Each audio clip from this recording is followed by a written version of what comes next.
देखिए, पीएफआई को लेकर पटना में हुए खुलासे पर एआईएमआईएम प्रमुख असदुद्दीन ओवैसी का क्या कहना है। हमारे एडिटर सुमित अवस्थी से असदुद्दीन ओवैसी ने की खास बातचीत दिखाते हैं आपको। देश में कई मुद्दे उबाल ले रहे हैं। मोहन भागवत ने भी जनसंख्या के मुद्दे पर टिप्पणी कर दी है। जानवरों के साथ तुलनात्मक तौर पर उन्होंने कुछ बात कही है। और भी तमाम मुद्दे हैं। इन्हीं तमाम मुद्दों पर बात करने के इस वक्त हमारे साथ एआईएमआईएम के मुखिया और लोकसभा के सांसद असदुद्दीन ओवैसी साहब जुड़ रहे हैं। ओवैसी साहब, स्वागत है आपका एबीपी न्यूज़ पर। पहला सवाल मैं यही पूछना चाहूँगा, पटना में 3 लोग गिरफ्तार हुए और 2047 तक हिंदुस्तान को इस्लामिक देश में कन्वर्ट करना चाहते थे, पीएफआई से जुड़े हुए हैं। इसको आप कैसे देखते हैं? ये कैसा घटनाक्रम है? भारत का कोई मजहब नहीं है, भारत का कोई रिलीजन नहीं है, ना भारत के संविधान का कोई रिलीजन है।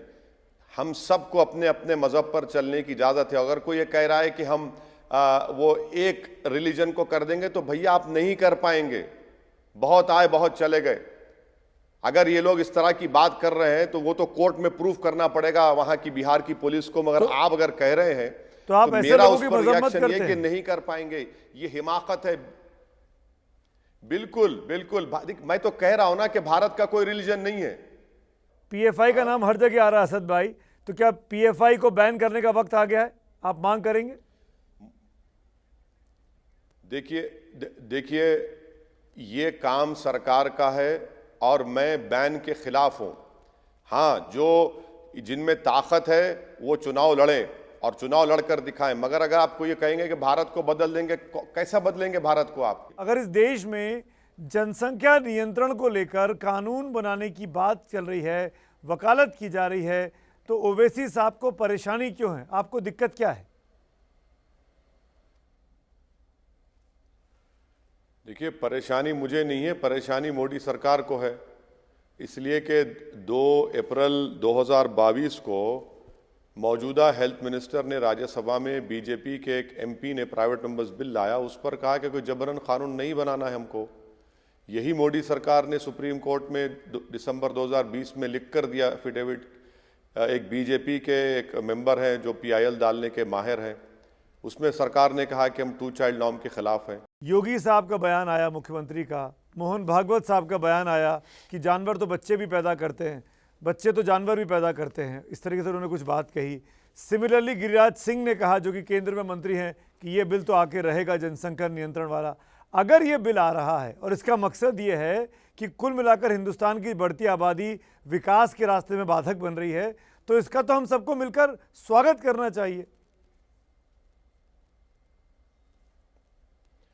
नहीं, सबसे पहली बात तो यह है कि मुझे स्ट्रॉन्ग ऑब्जेक्शन है कि इंसानों की तुलना जानवरों से की जा रही है। आखिर इतनी गिरावट सोच में क्यों आती है आरएसएस के लोगों में? भाई, इंसान तो इंसान है ना। पर रोटी एक बन रही है, खाने वाले 50 थे, वो बढ़ के 500 हो गए हैं आज़ादी के बाद से लेकर अब तक। दिक्कत यहाँ पर भी तो है। अगर आज ये नियम कानून बनता है तो मुझे ऐसा क्यों लग रहा है कि असदुद्दीन ओवैसी संसद में इस बिल का विरोध करेंगे और मोमेंटम खड़ा करेंगे इस बिल का विरोध करने के लिए। एम आई राइट?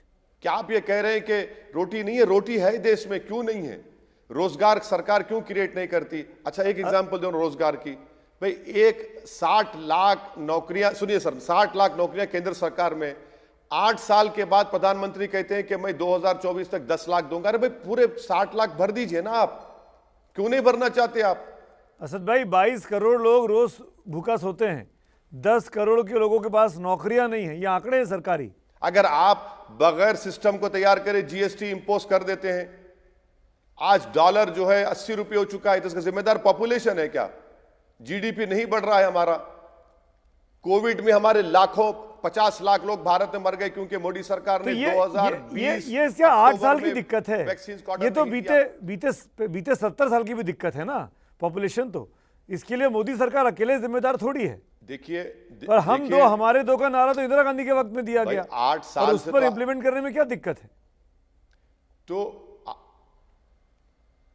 भाई, आप 8 साल से आप सरकार में हैं, आप उनसे नहीं पूछेंगे सुमित साहब कि सरकार ने क्या किया बताइए 8 साल में? आप इस बात को समझिए सुमित साहब कि एक यंग वर्किंग पॉपुलेशन आपके पास है जो पूरी दुनिया में किसी के पास नहीं है।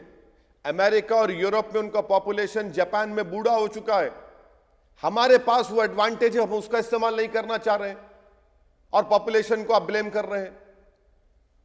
तो ये बीजेपी के नेता ऐसा क्यों बोल रहे हैं? क्या बीजेपी के नेताओं को यंग इंडिया नहीं चाहिए? क्या बीजेपी के लोगों को यंग इंडिया के वोट्स नहीं चाहिए? यकीनन उनको नहीं चाहिए, मगर बीजेपी इसलिए कह रही है क्योंकि वो मुसलमानों से एक नफरत पैदा करना चाहते हैं। मुसलमानों का वजूद वो बताते हैं कि उनका एग्जिस्टेंस देश के लिए खतरा है, हलाल गोश्त खतरा है, हिजाब खतरा है। हाँ, अब तो आसाम में फ्लड आया तो बोले फ्लड जिहाद, नौकरियां मिल रही हैं तो बोले जॉब जिहाद, जमीन खरीदने जा रहे हैं तो बोले लैंड जिहाद। ये मुसलमानों के ताल्लुक से नफरत खत्म करना पड़ेगा बीजेपी को।